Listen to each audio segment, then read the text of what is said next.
उत्तर प्रदेश की योगी आदित्यनाथ सरकार ने सत्ता में सख्त प्रशासनिक नियंत्रण और नरम से ज्यादा कठोर नौकरशाही की छवि बनाई।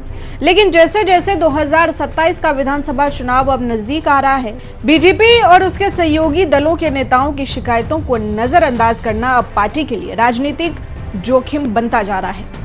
अब सवाल ये है कि क्या योगी सरकार वाकई फीडबैक सुन रही है या ये सिर्फ इलेक्टोरल ऑप्शन, चुनावी छवि सुधार है। नमस्कार, आप देख रहे हैं YBN उत्तर प्रदेश उत्तराखंड और मैं हूं आपके साथ ज्योति यादव। दरअसल बीजेपी के भीतर कई महीनों से ये असंतोष उभर रहा था कि अधिकारियों के हाथ में सत्ता की लगाम है, जनप्रतिनिधियों को सिर्फ दर्शक बना दिया गया है। यही असंतोष अब धीरे धीरे सार्वजनिक विरोध, धरनों और चिट्ठियों के रूप में सामने आने लगा। लेकिन अब जो घटनाएं सामने आ रही है वो बदलते रुख का साफ संकेत दे रही है। पहला घटना गाजीपुर, बीजेपी कार्यकर्ताओं की मौत और SHCO सस्पेंड हो गया। एक बीजेपी कार्यकर्ता की मौत के बाद मुख्यमंत्री से मुलाकात के तुरंत बाद 6 पुलिसकर्मियों पर कार्रवाई हुई और इसका सीधा संकेत है कि सीधे हस्तक्षेप से नौकरशाही पर दबाव बनाया गया। दूसरी घटना है AVVP का बाराबंकी में प्रदर्शन और कार्रवाई। श्री राम स्मारक विश्वविद्यालय में भ्रष्टाचार के आरोप पर प्रदर्शनों के दौरान लाठीचार्ज हुआ। AVVP के दबाव के बाद संबंधित अधिकारी हटाए गए और मुख्यमंत्री ने खुद मीटिंग बुलाई। ये पहली बार था जब RSS से जुड़ा संगठन सरकार के खिलाफ मुखर हुआ और तुरंत जवाब मिला। तीसरी घटना जो इस लिस्ट में है वो है प्रतिभा शुक्ला का धरना। ब्राह्मण कार्यकर्ताओं पर टारगेटिंग का आरोप, एक मंत्री खुद थाने के बाहर धरने पर बैठी और SHO को हटवाया। महत्वपूर्ण बात यह रही कि जातीय संतुलन और कार्यकर्ता भावनाओं की अनदेखी से पार्टी को चुनावी नुकसान हो सकता था।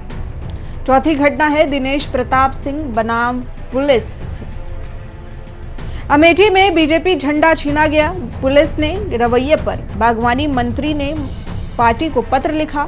इससे संदेश साफ है कि केंद्रीय नेतृत्व के हस्तक्षेप की जरूरत पड़ रही है। पांचवी घटना है SVSP और अपना दल। सहयोगी दलों की नाराजगी ओम प्रकाश राजभर के बेटे ने खुद माना। पहले एक्शन नहीं होता था, अब हो रहा है। आशीष पटेल, अपना दल ने STF पर धमकी का आरोप लगाया।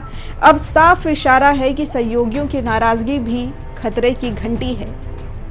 लेकिन बड़ा सवाल ये भी है कि ये बदलाव आखिर क्यों आया, अचानक से बदलाव क्यों?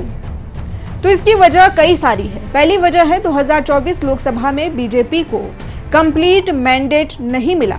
चेतावनी थी, उत्तर प्रदेश में गठबंधन के बावजूद सीटें कम हुई, जो कि कार्यकर्ताओं के असंतोष और संगठन की नजरअंदाजी का संकेत था। दूसरी वजह है 2027 की चुनौती। 400 पार का सपना तभी सच होगा जब जमीनी नेटवर्क मजबूत रहे। अगर पार्टी कार्यकर्ता और सहयोगी ही अपने क्षेत्र में अपमानित महसूस करेंगे तो ग्रास रूट पर थकावट और विरोध उभरेगा। तीसरी वजह हो सकती है RSS का परोक्ष संदेश, AVVP का विरोध। यह भी दर्शाता है कि सांस्कृतिक संगठन भी सत्तावादी नौकरशाही से खुश नहीं है।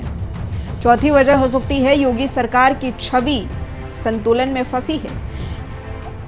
एक ओर जीरो टॉलरेंस प्रशासन की छवि है, दूसरी ओर पार्टी और जनप्रतिनिधियों की शिकायतें।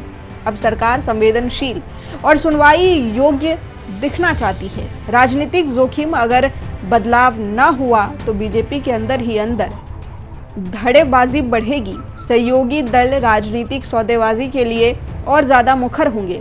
कार्यकर्ता नाराज रहेंगे तो बूथ मैनेजमेंट और कैंपेन दोनों कमजोर होंगे। विपक्ष को ये नैरेटिव मिलेगा कि बीजेपी में अब खुद ही लोकतंत्र नहीं बचा हुआ है।